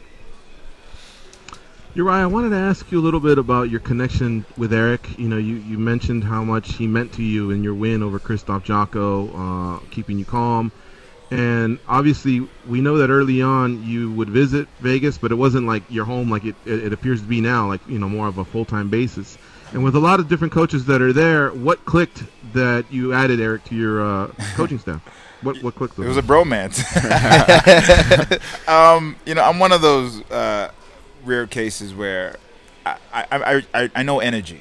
You know, the moment I meet someone, I can tell this is going to be good. I'm like, this is shit. I just know. And one of the things my mom taught me is like, son, just act stupid sometimes. Act like you don't know what's going on. But I'm constantly aware of my surroundings. I just know when someone's an asshole, full of shit, and I know when someone's a genuinely good person that cares. And what I love about Eric is that, you know, he was patient with me because, you know, I didn't lynch onto anybody right away. It was still a new home, but he made me feel welcome, especially going to a new gym. I've been to tons of gym, and everybody wants to just fuck me up, man. Uriah Hall is here. I'm like, oh God, here we go again. But there was none of that. I met Brad, of course, and Brad is. I love working with Brad because we build each other up. As much as we're in the same weight class, we always constantly push each other to rise. And with Eric, he was just that really nice approach that he brought to the table, just really making me feel welcome. Didn't push me to anything. He always threw his hand out. If I needed help, he was there. Where other people would just throw it at me, and I was like, whoa, my guard, like, yo, back up, son. And that's what drew me to him. It's like a relationship. If you don't force something, it will naturally happen. And it just happened with me and him. Yep. Now, also, Clayton is also one of your coaches. Yeah. Was that? I know you guys worked together. Did that come together through Chael, or how did you guys meet? I met Clayton on the show when I tried out for the Ultimate Fighter, and he was in the back because they have coaches, and he was Chael coach, and I was throwing up some punches, warming up, and I almost hit him. And for an old dude, he was fat. He was like, whoa, he got out of the way. And I loved his approach, too. He was just genuine. He was nice.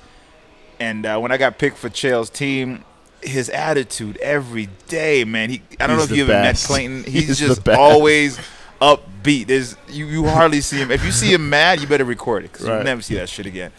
But he was always like, what's up, gentlemen? Let's get it on. He was so positive.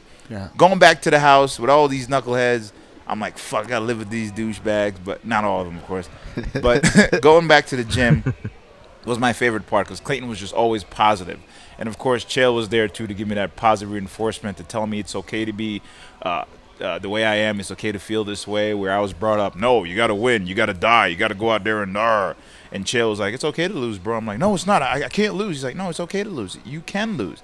I mean, you don't want to, but you can. It's okay. And that approach really worked for me. Yeah. But Clayton was just there to always bring that positive reinforcement, and it just drew me to him. He's an unbelievable person. Oh, my God. I mean, he's unreal. I moved out here for him. I live 10 minutes away from him. And because he's always so positive. He's like my dad I never had. Is it? I don't know if this is right, but he's a beautiful person. You know what I mean? Like 64 years old, the dude got abs. He's got muscles, man, and he moves around like he's 25. I meant beautiful in the but he is, man. Like, he's a guy that even what's nice now is he would, when he first started coming in with Uriah, and then Uriah would go back to California, and then you might not see Clayton, and then after a while, Clayton would just come in no matter who was there. And he kind of just was that life force and that extra energy that we would have in the gym. And, it always brings a smile to your face. And to kind of go back to even the Jocko fight, when we were in that first round, we weren't gonna be able to make a comeback if Clayton wasn't there, because the way we looked at each other in the corner, Clayton looked at me and I said, hey, you go in there and you just get him calm. Because he needs you to get him back to center, and get him calm. And look into your eyes and know that everything's okay. And that's what he did, man. He did that. If you watch the tape, it was just masterful. He got in, got him breathing, and you could see Uriah just, okay, I'm all right. And then, then we gave him some instructions, and we went out. And, for me, that was, all these fights are big for me. But that one in particular was always going to be something, I think, a little bit more. We got done. We got in the back and we were taking pictures, and he, I don't give a shit, but like I had tears in my eyes, like because we just the emotion of that roller coaster that we went through in that 8-week camp, and getting up early every day and fucking training and believing that each other and this team and this camp and what we put together, that there was no doubt in our mind that we were gonna fucking lose that fight, and then we went in and we won. So we got in the back and we're taking pictures, and I remember I just started fucking tears in my eyes. It was just, it was just that emotional dump like we had, and we did it. We did it together as a team. It was magical, man. Very cool. All right, we're gonna take a quick break. You're listening to MMA Junkie Radio on Sirius XM Rush 93. Give the guys a follow while we pay some bills. Uriah Hall can be followed on Twitter at Uriah Hall MMA, and Eric Nicksick can be followed on Twitter at Eric_XC MMA. We'll be right back, folks. Stay close.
I'll talk shit all day. They pat down TSA agents because they don't know where those people have been, and because they can. They are Gorgeous George and Goes, and this is MMA Junkie Radio. All right, we're back. Want to remind everybody this is our last show of the week. Tomorrow and Friday, though, you will have some original content that we've put together earlier in the week. So enjoy it. A lot of it has to do with this holiday season, and of course Thanksgiving's coming up. I hope you all have safe travels if you are visiting family. It is, I think, one of the most air traffic days in of the calendar. So safe travels to everybody. Whether you're in the air or in the car, don't rush it. Enjoy the time with your family, and then get back safely and get back to the grind on Monday. Uriah Hall and Eric Nicksick with us in studio, having a blast with them here as we close out our last show of the week. All right, Uriah, I wanted to ask you a question. You had talked about some of the pressures, I guess, that sometimes you put on yourself, and you mentioned Dana White. And I wanted to ask you something. I've been into Extreme Couture before to watch the practice, and I'll go in there with people that don't know, they're not familiar with some of the fighters. But one thing I remember telling a buddy was, and Eric made me remember this, and I think Goes remember. But do you guys remember Dominique Wilkins, NBA player? Yep. Yeah. Mm-hmm. Yeah. So they used to call him the human highlight film, and I go, watch this guy. He's like the human highlight film, because just your sparring is actually pretty intense to watch. You're always throwing all these wicked kicks, and it's fun. It's really, really fun. I can explain that. I explain it now? Okay, go ahead. Well, yeah, I wanted to ask you, did the pressure, I guess, even start with the reality show, because you were such a human highlight film that you feel like maybe that's what people expect from you on every fight, a human highlight type of finish? I think it's funny you just said that, because I heard Chael said something about Conor starting to believe his own gimmick now, where you pretend to be something for so long, you start to become that. And I think it kind of plays in the part when I was on the show. None of this stuff mattered. None of this. Like, it was just go home, train, eat, chill, go back, train. And when we fought, it was like just, your coach, the other coach, the team. It was like a nice, scenery. So I was like, oh, this is cool. Let's kick it. And coming out of the show, it was like, whoa, what's all this? I remember the first time when I was watching the show, because this is the first time we saw it, I was scared of myself. I was like, damn, that dude is scary as fuck. And that was me. And the way they perceived and made me look, I was like, shit. And a part of me felt like it's an expectation I might have to live up to. But I did it without even saying that. It was something like, oh, shit, I guess I got to start doing cool shit. Because I like doing cool shit. But I'm the type of guy, it will just happen. I'll just throw it at the right time. And over the years, I might have played into that. Yeah, I started to, believe my own gimmick. And I have to be that human highlight reel. And someone would break it down for me like, dude, you're the guy who picks people apart. You tag people. You make them look stupid. And then that big bang happened. Don't just go for it. And I felt like I was kind of leaning into that. And it goes back to me saying I had to catch myself. And, going back to sparring, I have this motto, man. The moment you go hard at me in sparring, I'm going to fuck you up. Because sparring, you're supposed to learn. It's a drilling phase, You're not supposed to be leaving sparring with a concussion. Some gyms do that shit to you, man. I think I was sparring Verdum. I don't know why. And we had on these small gloves. He threw a boomerang at you, did he? Jesus Christ. Thank God for agility. That dude was trying to knock me the fuck out. And this was like a week before Mousasi fight.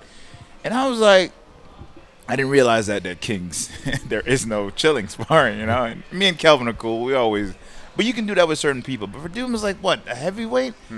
And I was already losing weight, so I was light, but I was fast to get out of the way. And I think I sparred one of his boys the week before, some K1 champ, and I kind of tagged him and moved. I made him a little silly, and I guess they kind of communicated like, yo, fuck this dude up when he comes in again. And I went to Rafael. I'm like, hey, man, listen, if we're going to play a knockout game, I'm going to win because I'm good at it. But I don't want to be disrespectful because it's not my home.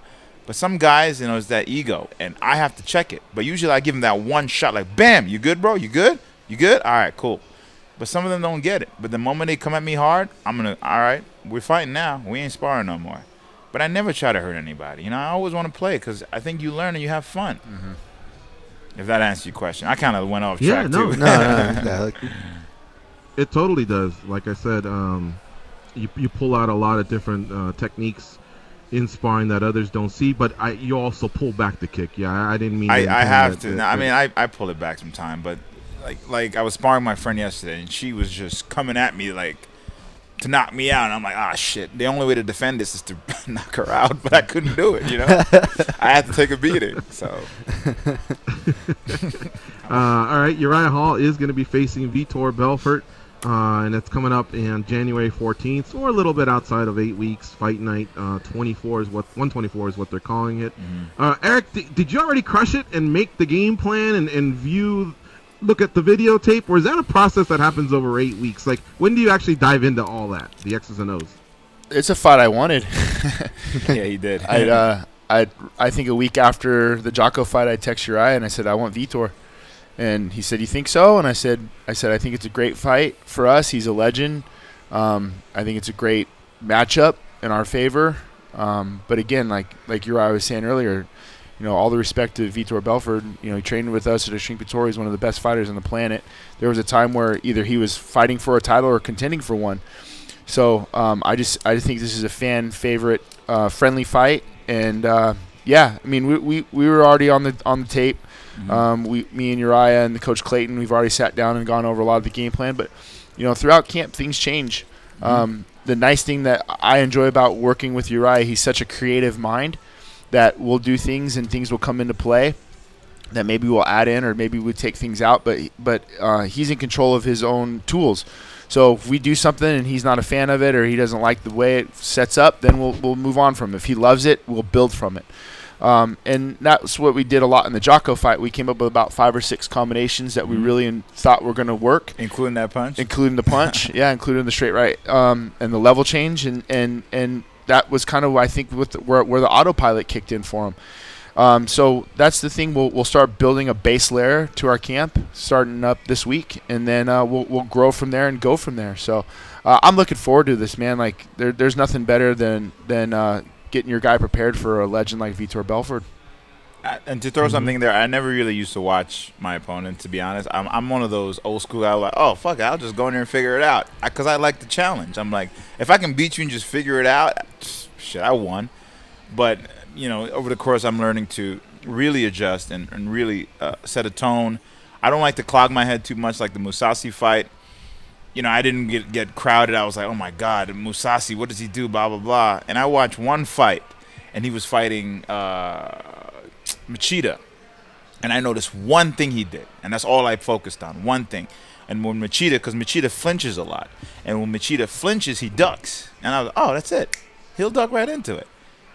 And it happened.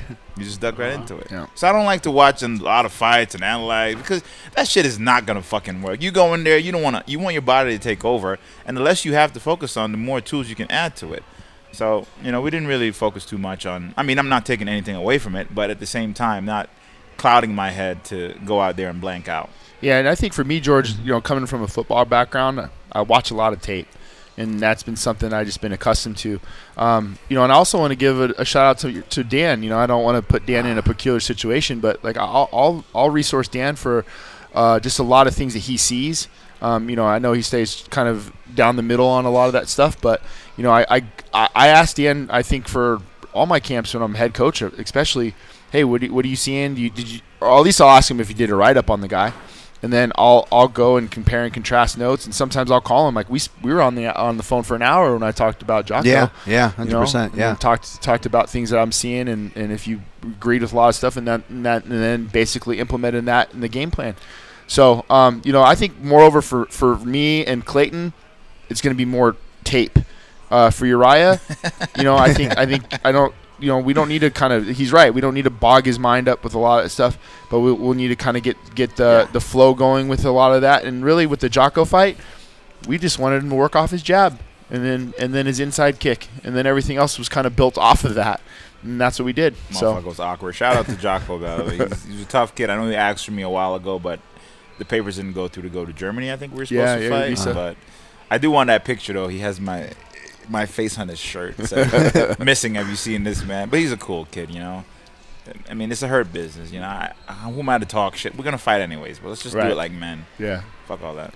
You know, it's an interesting point, though, because we talk about, sorry, just real quick, we talk about, you know, fighters analyzing tape and whatnot, and a lot of fighters go that route, but I really think the proof's in the pudding for what you say, because a lot of the same fighters have trouble when they are out of their environment and they're put in the tough house, whereas it sounds like you thrive because your mentality that you approach things with, where you have all your tools already here. My shit's right here. Let me work on my best attributes, you know. That's a fight. Back in the days, there ain't no fucking gladiator tapes. You just go out there and you fight. Gladiator tapes. What was the thing Clayton was always saying? He's like, man, you ever seen a cheetah warm up? Seriously, man, cheetahs are cheetahs, man. When cheetah wants to run, he just gets up and goes. Just go. That's great. That's true. Go. Let's take a quick call from one of the members of Junkie Nation. This will be our last call of the week. Dan from Oregon. What's up, Dan? How you doing? What's up, gentlemen? Yo, Uriah, shout out to you, man. I love all your positivity in your post-fight interview. I think it was when you fought Bambosa. You said, you know, there's two things in life. It's the moment you're born and the moment you decide what you want to do in life. And you want to be a fighter, and that's just super. So that's the stuff I like to hear. No, thank you, bro. Thank and you. everything like that. Thank you. I appreciate that. Well, man, we got a hell of a fight coming up this weekend at ONE FC. We got Shinya Aoki versus Ben Askren. I haven't heard anyone talk about this fight whatsoever. And this is a super fight, really, man. So why don't you guys kind of give me your thoughts on how that one's going to go? And then I'm going to leave you with this. Francis Ngannou is one of the most overrated fighters in the UFC. What? He's giving the Conor McGregor treatment. His strength of schedule is pitiful. His last 3 fights, his fighters were a combined 2-12. I'll tell you what. You guys with that. I want to throw in too, but go ahead, Dan. bro. Listen, as far as Askren and Aoki goes, rewind to the beginning of the show. We did actually discuss that, so you have to check it out. Eric, you have a quick comment on Ngannou? I'll tell you what, man. Ngannou's been in the gym. I've held pads for that man. I've watched him spar. He might be the scariest dude I've ever seen on the mats. Hands down. Bro, listen, I got to speak for Francis, too. I got to know him at the PI because when the PI opened, there's a certain amount of fighters that go there every day. I'm one of them.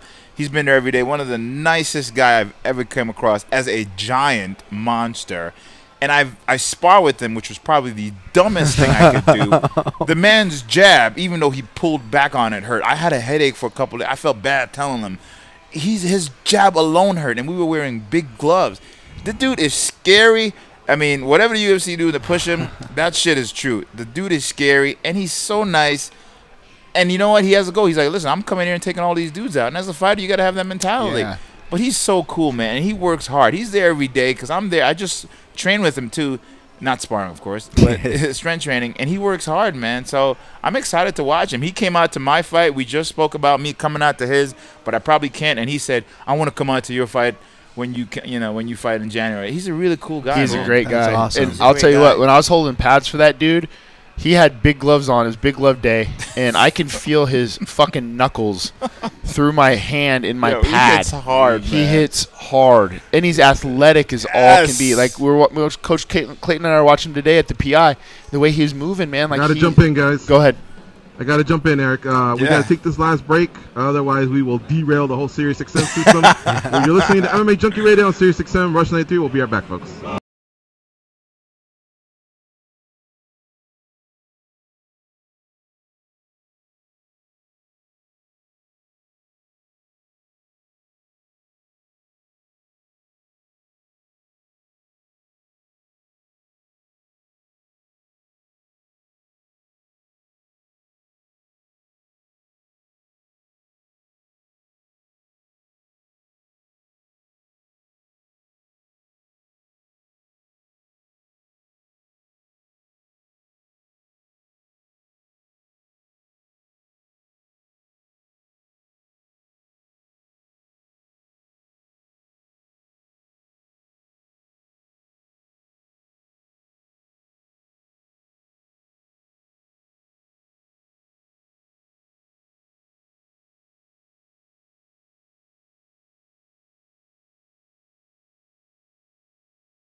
fatting it up.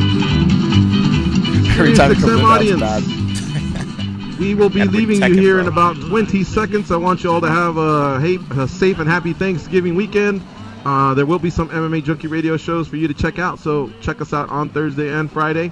Again, happy Thanksgiving to everybody. Thanks to our guests this week, Andrew Simon, Justin Gagey, Ali Abdelaziz, Paul Felder, Edson Barbosa, Joe Soto, Nate Landwehr, Eric Nicksick, and Uriah Hall. We'll stay a couple minutes on the OT. Go to the Facebook page. We'll see you then in about 10 seconds. I'll bring a couple games to leave in your office for you. Yeah? I wish that there were more than 24 hours in the day. Even if there were 40 He's a stud, man. I wouldn't sleep a minute away. Oh, there's blackjack and poker. You guys clear for overtime? All right, so the guys have stayed over, decided they can stay over a couple minutes, and thank you for doing that, guys. We were rushed off there because we were pressed up against the clock. But I want to thank Eric and Uriah for coming in. Thanks for having us. Uriah, thanks for the time. I know you just started your camp, but we really had a great time with you, and we wish you the best of luck with your training camp and your preparations for that fight versus Vitor Belfort. Thank you so much, guys. And as always, Eric, bringing the athletes through. Thank you, man, for setting that up and hanging out with us, going back to Couture the other day and Gray Maynard. And, we're thankful for you on this Thanksgiving season. Me as well, brother. I love you guys, man. And thank you guys for so much you guys do for this sport, man. Yeah, we actually bring you up in one of our episodes this tomorrow. I think what we're most thankful for, you guys make a cameo in there. So I appreciate it. I left him out of mine, though, earlier. And as a member of Extreme Couture for going on to 10 freaking years 10 now. years, yeah. Man, just only positive things have ever come from that place. So Yeah. I am sure as shit thankful I was telling for them, Uriah about you on the way here, too. Oh, yeah? Yeah, I was like, man, Dan's been with us for over 10 years, you know. Like, really? I haven't seen him. That's true. Yeah, That's actually I've been the too running busy joke I eating give him. there we go. Oh, There's I know. good people though over here. Good people. Oh, of course. I do have to ask one thing before we let him go. You brought up Chipotle. What's your Chipotle order? Dude. Shit, if I can remember. It's brown rice. Okay. The veggies. The spicy stuff. Chicken. Well, not anymore. And they don't have an option, huh? Anymore. I mean, it's very limited. Guac, because it's extra. Don't forget. They always be like, hey, guac is extra. Oh, and I is had it a shirt. still extra? It's still, yeah, right. I had a shirt one time. I had a shirt one time, and I beat the lady. She was like, guac, and I put my shirt up. Guac is extra? And it's like, I know guac is extra. And she was like, Now, here's how you get out of that. You say guac, and then when they go to put it down, go, no. But wait till they put it on, and then go, I was asking if you guys cooked that on a wok. But then, all right. That's how you keep it. What was You the go, one? Whatever, I'll take it. George had a good one. What was yours, George? Like, it looks brown or something, right? George was telling me. Yeah, I thought you had one for because George was like, "Oh no, you tell him it looks like that doesn't look good or something or whatever." That's a rhino. That's a strategy. Oh, that's okay. oh shit. No! Oh no! I can't. No. So like, what you got to do is you got to make sure that they give you the full scoop of chicken if you're gonna double up, because if you tell them beforehand, then they're kind of going to give you 75% of it so that the fucking bowl or the burrito is not overflowing. So you make them do it first and then go, you know what the hell? Let's do double chicken. And now they got to match it. And sometimes they'll give you a scoop and then go in there and give you like 2 or 3 more pieces. Well, that's what they got to do with the second scoop. They got to do that and then 2 or 3 more pieces.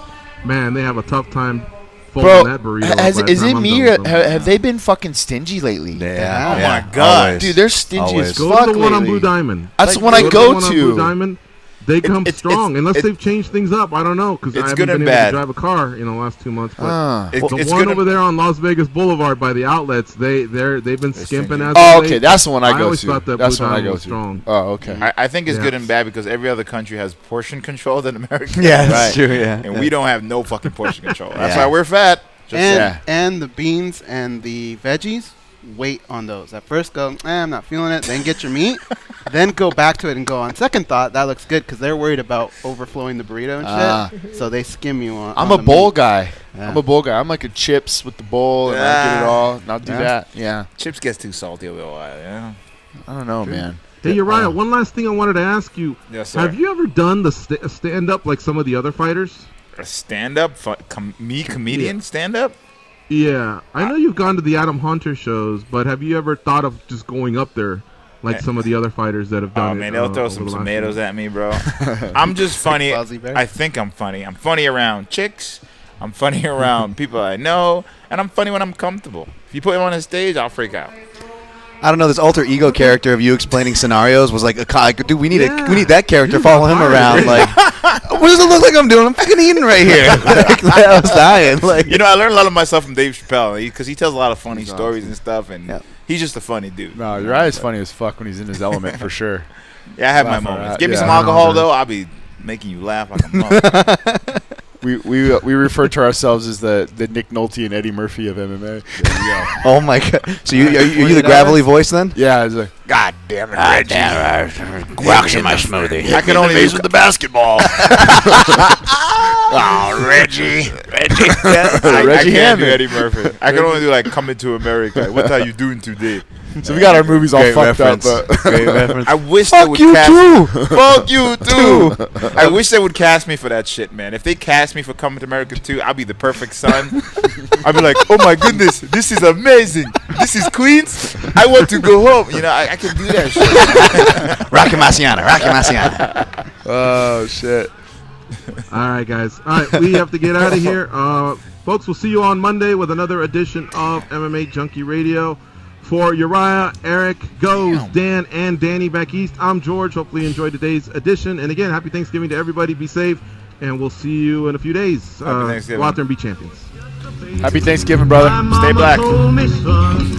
Always be a good boy.